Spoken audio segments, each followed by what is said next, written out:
Welcome back to the KDPG Sunday edition. I'm Paul Martino. With temperatures falling, it's worth taking a moment to consider what a lovely summer it was in Pittsburgh. Nowadays, summer in Pittsburgh means time along the river. Whether you're biking on the trails or just taking a stroll, the riverfronts have become a great asset for our region. And the organization River Life wants to make sure Pittsburgh's waterfronts remain a destination. There's a new man in charge over there at River Life, Matthew Galuzzo, the new president and CEO. Started on the job in September. Before that, he was executive director of the Lawrenceville Corporation, focusing on community development and neighborhood businesses. And again, I'm joined alongside by Jerry Micco of the Pittsburgh Post-Gazette. Welcome, Matthew. Congratulations on the new job. You did a great job in Lawrenceville, by the way. Tell us, what is River Life? What's it do? So River Life has the mission of reclaiming, restoring, and promoting our riverfronts so that they can be enjoyed by all of Pittsburgh and our visitors as a recreational, environmental, cultural hub for our region. It started 20 years ago. The impetus was a boat ride in August of 1999 where community leaders came together and decided they had a once-in-a-generation chance to create a new vision for our riverfronts. And so from that boat ride, they engaged 100 meetings and stakeholders to devise a vision plan that really created a loop, which would be a riverfront park and amenities along our rivers that stretches from the 31st Street Bridge in the Strip District in Troy Hill down to the West End Bridge on the Ohio and up to the South Side Works location. So, and it's beautiful to walk along there. It's tremendous. Yeah, indeed. How are you funded? So we're supported through a broad swath of public and private supporters. The foundation community has obviously invested heavily into us, and we're supported on a project-by-project basis from public and private interests. So how are the rivers?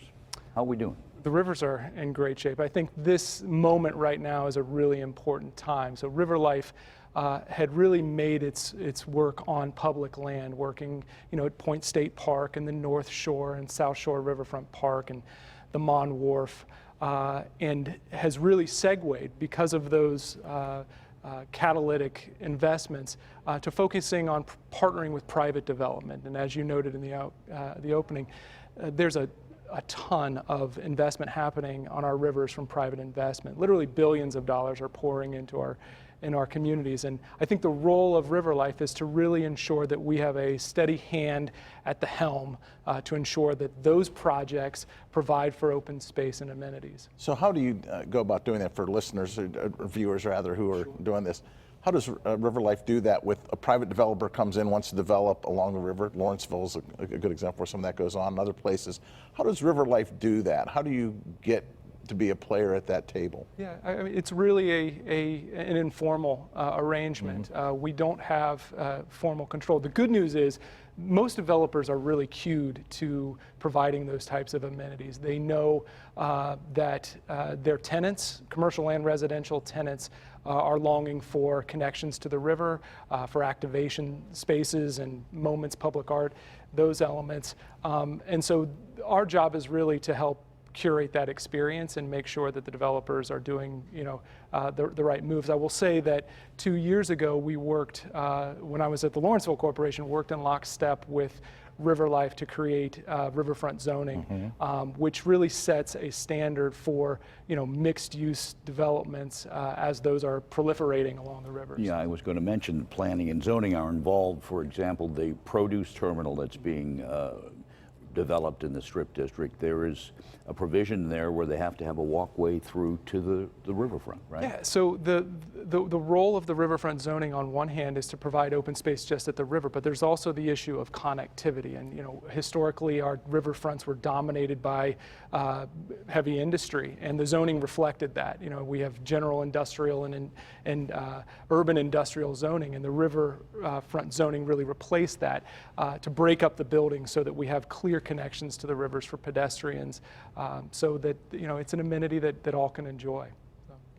Or when you do work with developers, do you tell them, and they probably ask you, does it enhance? It enhances their development if they can work with a group like yours. So once you get that and you have kind of a seat at the table, that process goes on for a year or two or three, or until it's all completed? Yeah, I mean, so we have a design review committee that's comprised of architects and developers and landscape designers who really help inform the development process.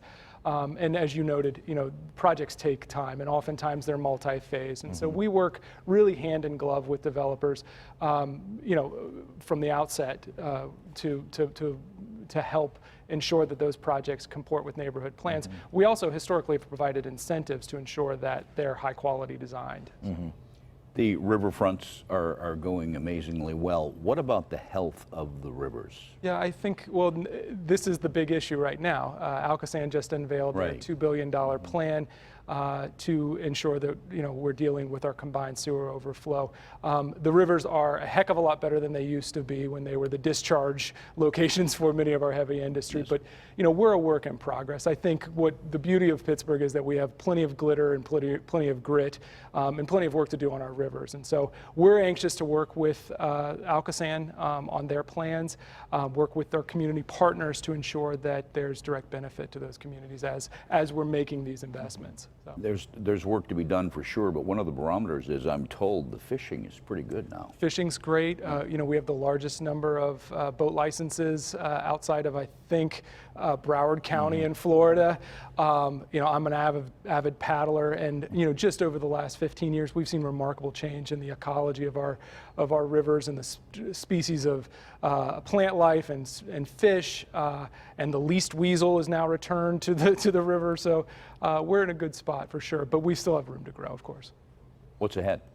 Well, what's ahead for our organization is, we have this loop. The loop is 85% complete, and our organization has invested $132 million in the riverfronts that's leveraged $4.2 billion. But even with that, there's still work to do to connect our loop, with about 15% left on that.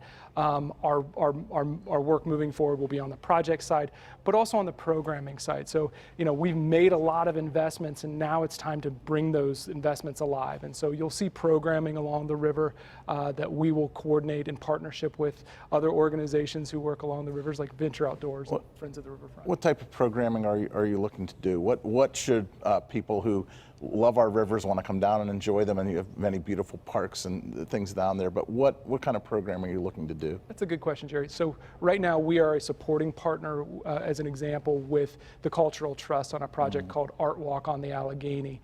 The Cultural Trust is a rad asset, and we're supported in the recent Radical Impact granting opportunity.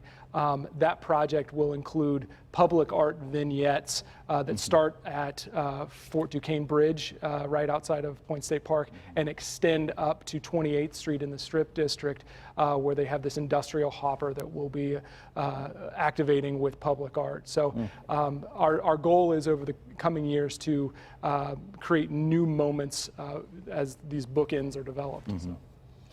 How is safety on the river trails? We've had occasional bouts with crime, not major crime, but it's happened. Yeah, we're an urban environment, all right? And so there are going to be issues. We have a lot of people that work and recreate on our rivers, but our river fronts and our parks are safe. I was just with DCNR the other day talking about public safety, and we have a very safe trail network in our city, for sure. So. And it gets utilized quite a bit. Indeed. In fact, we were the catalyst for the Mon Wharf switchback, which connects the Mon Wharf to the Smithfield Street Bridge. And according to DCNR, the increase in traffic has been fourfold from the Mon Valley up to Point State Park because of that connection, which is a remarkable increase. So. If I can ask about your previous job, Lawrenceville, that's a place that is really happening. What's going on there? Well, I think Lawrenceville is a microcosm for this region in many ways. So the intersection between tech and the medical community, obviously with Children's UPMC Hospital up there, we've been sort of the neighborhood has been a ground zero for the past decade for investment.